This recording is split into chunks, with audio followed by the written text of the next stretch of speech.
ഞാൻ എഴുതി വെച്ചിട്ടുണ്ട്. ഞാൻ ഈ പറയുന്ന ഓരോ കാര്യങ്ങളും ഞാൻ ആണയിട്ട് പറയുകയാണ്, 100% സത്യമാണ്. സ്വാമി അയ്യപ്പനാണ്, മഹാത്മാഗാന്ധിയാണ്, എനിക്ക് 2 മക്കളുണ്ട്, യാഗും യുഗും. അവരാണ് ഈ പറയുന്ന ഓരോ കാര്യവും സത്യമാണ്. ഒന്നാമത്തെ എൻ്റെ ബോധ്യം, നമുക്കൊരിക്കലും കള്ളത്തെ കള്ളം കൊണ്ട് ജയിക്കാൻ കഴിയില്ല. കള്ളത്തെ സത്യം കൊണ്ടേ ജയിക്കാൻ കഴിയും. ഇരുട്ടിനെ ഇരുട്ടുകൊണ്ട് തോൽപ്പിക്കാൻ കഴിയില്ല, വെളിച്ചം കൊണ്ടേ തോൽപ്പിക്കാൻ കഴിയും. വെറുപ്പിനെ വെറുപ്പ് കൊണ്ടല്ല, ബഹുമാനവും സ്നേഹം കൊണ്ട് മാത്രമേ ചെയ്യാൻ കഴിയൂ. അതുകൊണ്ടാണ് ഈ വിഷയങ്ങൾ പറയുന്നത്. എന്നോട് ഇപ്പം പറയുന്നത് കേസിനെക്കുറിച്ച് പറയരുതെന്നാണ്. അതുകൊണ്ട് ഞാൻ കേസിനെക്കുറിച്ച് പറയുന്നില്ല. പക്ഷേ ഒരു കാര്യം എനിക്ക് പറയാതിരിക്കാൻ പറ്റില്ല, അതെനിക്ക് പറയാനുള്ള റൈറ്റ് ഉണ്ട്. ഓൾറെഡി നമ്മൾ കോടതിയിലും പറഞ്ഞിട്ടുണ്ട്. എനിക്ക് നോട്ടീസ് തന്നിട്ടില്ല. എനിക്ക് നോട്ടീസ് തന്നാണ് അറസ്റ്റ് ചെയ്തതെന്നാണ് നമ്മുടെ പ്രോസിക്യൂഷൻ അടക്കം കോടതിയിൽ പറഞ്ഞത്. നിങ്ങൾക്കിത് അന്വേഷിക്കാവുന്ന കാര്യമാണ്. ഇനി കേസിനെക്കുറിച്ചല്ല, എനിക്ക് കേസിനെക്കുറിച്ച് 2 കാര്യങ്ങളുണ്ട്. കേസിനെക്കുറിച്ച് പറയരുതെന്നുള്ളതുകൊണ്ട് അത് പറയുന്നില്ല. പക്ഷേ ഈ വ്യാഴാഴ്ച നടന്ന ഒരു കാര്യം എനിക്ക് എന്തായാലും പറയാം. ഈ വ്യാഴാഴ്ച ജാമ്യം കിട്ടേണ്ടതായിരുന്നു. അപ്പോൾ അവിടെ അഡ്വക്കേറ്റ് കയറി ഓപ്പൺ കോടതിയിൽ അടുത്ത കള്ളം പറഞ്ഞു, പോലീസ് റിപ്പോർട്ട് കിട്ടിയില്ല. നിങ്ങൾക്ക് പോലീസിലൊക്കെ ബന്ധമുള്ളതല്ലേ, അന്വേഷിക്കാം. പോലീസ് ഓൾറെഡി റിപ്പോർട്ട് കൊടുത്തിരുന്നു. എൻ്റെ ഫ്രണ്ടിലിരുന്ന ഇറിറ്റേറ്റഡ് ആയ പോലീസുകാർ അവിടെ വിളിച്ചു ചോദിച്ചു, നിങ്ങൾ എന്താ ഇങ്ങനെ പറഞ്ഞതെന്ന്. അതായത് എനിക്ക് ജാമ്യം നിഷേധിക്കാനായി. സിമ്പിളായിട്ട് പറഞ്ഞാൽ ഇലക്ഷൻ കഴിയുന്നത് വരെ എങ്ങനെയെങ്കിലും എന്നെ അകത്തിടണം, ഇത്ര മാത്രമേ ഉള്ളൂ കാര്യം. അതിൻ്റെ കാര്യമെന്ന് പറഞ്ഞാൽ ശബരിമല സ്വർണ്ണക്കൊള്ളയ്ക്ക് ബദലായിട്ട് സ്ത്രീപീഡനം, രാഹുൽ മാങ്കൂട്ടത്തിൽ തുടങ്ങിയ വിഷയങ്ങളാണ് ബഹുമാനപ്പെട്ട മുഖ്യമന്ത്രി അടക്കം റേസ് ചെയ്യാൻ ആഗ്രഹിച്ചത്. ഞാൻ വെളിയിലുണ്ടെങ്കിൽ സാമൂഹ്യ മാധ്യമങ്ങളിലടക്കം അതിനെതിരെ ശക്തമായി ക്യാമ്പയിൻ ചെയ്യുമെന്ന് അദ്ദേഹത്തിന് അറിയാം.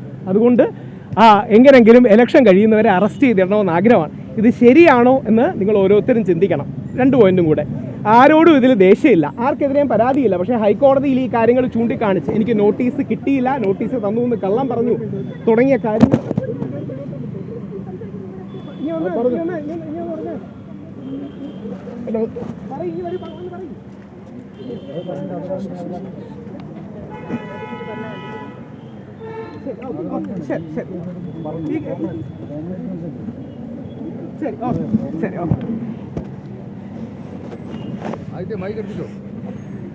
കരഞ്ഞുകൊണ്ട് ഭാര്യ പറയുകയാണ്, പോലീസ് സ്റ്റേഷനിൽ വന്ന് എൻ്റെ അമ്മ കരഞ്ഞുകൊണ്ട് പറഞ്ഞു, മോനെ നിർത്ത്, എന്തിനു വേണ്ടിയാണ് ഞാൻ ആ ഫൈറ്റ് ചെയ്യുന്നത്?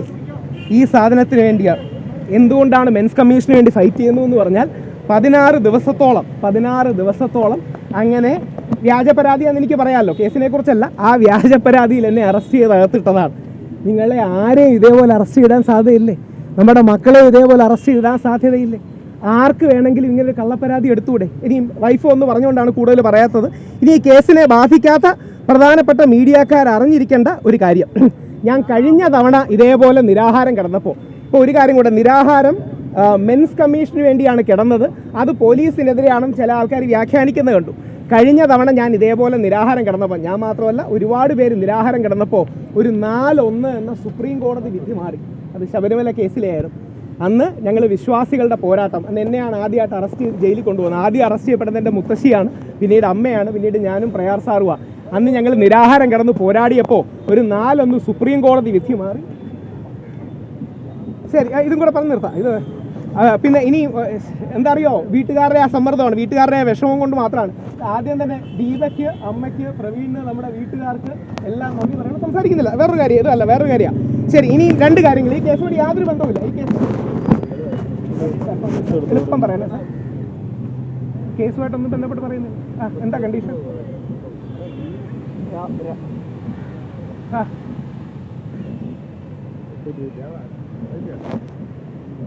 ശരി, ഓക്കെ, ശരി. ഒരു സൈഡ് നോട്ടീസ് തന്നില്ലെന്ന് പറയാമോ? ശരി, ഓക്കെ, ശരി, ഓക്കെ. ഒന്നും പറയുന്നു.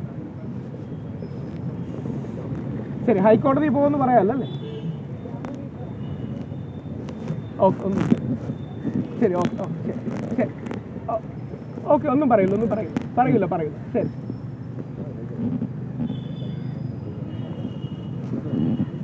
അത് ഇതുമായിട്ട് എന്ത് ബന്ധം? ശരി, ഓക്കെ, ശരി, ഓക്കെ, മനസ്സിലായി. ശരി, ഓക്കെ,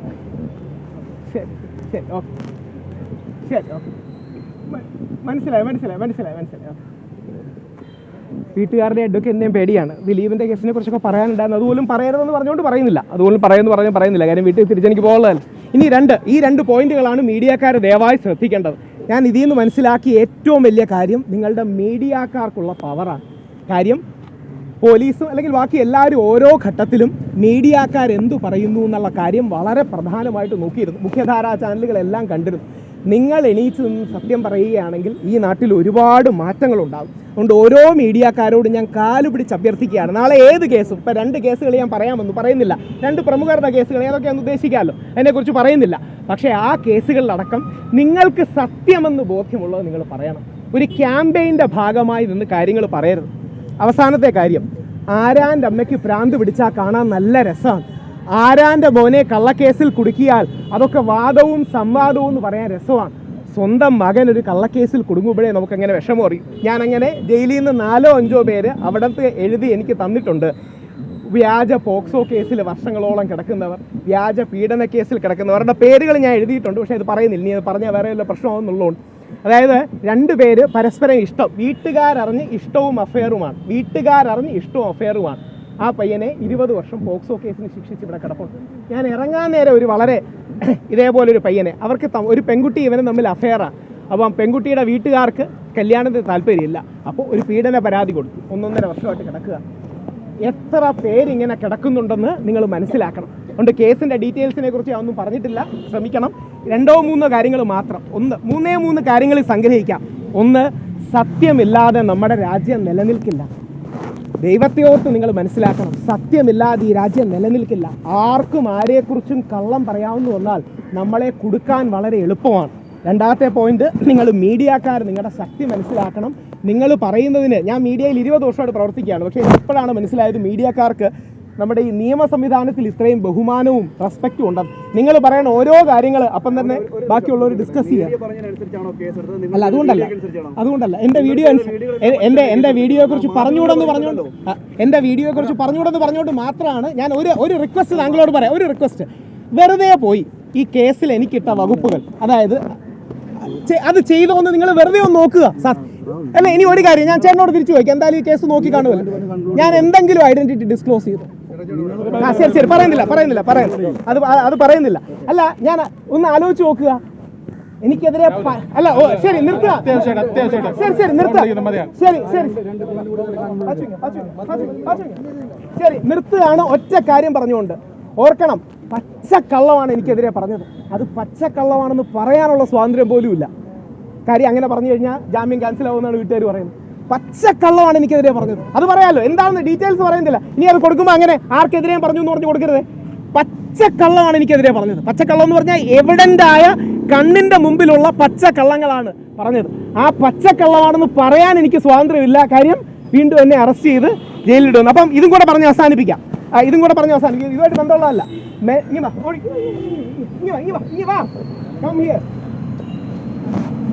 എന്തിനാ ഫൈറ്റ് ചെയ്യുന്നതെന്ന് അറിയാമോ? നാളെ ഇവനെ പോലുള്ള നമ്മുടെ ആൺകുട്ടികൾ വളർന്നു വരുമ്പോൾ അവരെ കള്ളക്കേസിൽ കുടുക്കി അറസ്റ്റ് ചെയ്യരുത്. നിങ്ങളുടെ മകനെ അറസ്റ്റ് ചെയ്യരുത്, നിങ്ങളുടെ സഹോദരനെ അറസ്റ്റ് ചെയ്യരുത്. നമ്മുടെ അച്ഛനെയും നമ്മുടെ സഹോദരനെയും നമ്മുടെ മക്കളെയും കള്ളക്കേസിൽ കുടുക്കി അറസ്റ്റ് ചെയ്യരുത്. ഇനി ഞാൻ 16 ദിവസം കിടന്നു, അത് പറയാമല്ലോ. ഞാൻ 16 ദിവസം കിടന്നു, വേറെ ചില ആൾക്കാർ 80 ദിവസം കിടന്നു. ഉമ്മൻചാണ്ടി സാറിന് നീതി കിട്ടാത്ത, സൂപ്പർ സ്റ്റാറുകളോടൊപ്പം നിൽക്കുന്ന ചില ആൾക്കാർക്ക് നീതി കിട്ടാത്ത, നിവിൻ പോളിക്ക് നീതി കിട്ടാത്ത ഈ നാട്ടിൽ നമ്മുടെ മക്കൾക്ക് എന്തെങ്കിലും നീതി കിട്ടുമോ?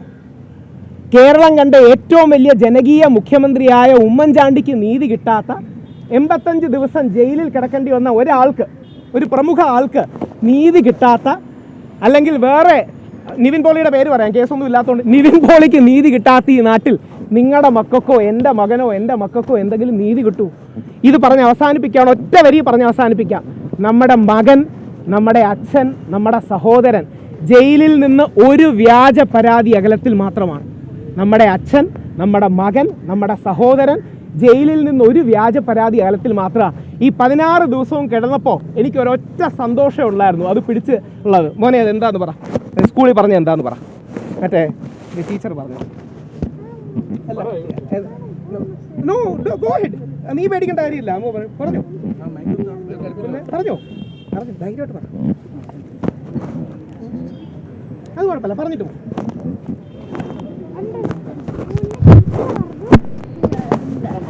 ബാഡ് തിങ്സ് ഹാപ്പൻ ചെയ്യുമ്പോൾ ക്വസ്റ്റ്യൻ ചെയ്യണം. അച്ഛനെ യാഗിന്റെ അച്ഛനെ പോലെ.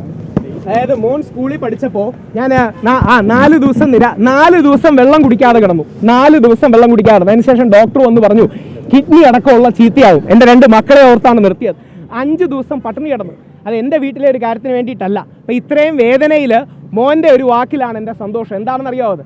അവൻ്റെ സ്കൂളിൽ സോഷ്യൽ സയൻസ് ടീച്ചർ ക്ലാസ്സിൽ വന്ന് പഠിപ്പിച്ചവൻ പറഞ്ഞു, നിങ്ങളുടെ കൂടെ ഉള്ളവർക്ക് ബാഡ് തിങ്സ് ഹാപ്പൻ ചെയ്യുമ്പോൾ, ചീത്ത കാര്യങ്ങൾ സംഭവിക്കുമ്പോൾ നിങ്ങൾക്ക് എന്ത് ചെയ്യണമെന്ന്? നിങ്ങളത് ക്വസ്റ്റ്യൻ ചെയ്യണം, നിങ്ങളത് ചോദ്യം ചെയ്യണം. നിങ്ങളുടെ കൂടെ ഉള്ളവർക്ക് ചീത്ത കാര്യങ്ങൾ സംഭവിക്കുമ്പോൾ നിങ്ങളത് ചോദ്യം ചെയ്യണം. എനിക്കങ്ങനെ ചോദ്യം ചെയ്ത് ജയിലിൽ പോയതിൽ അഭിമാനമാണുള്ളത്.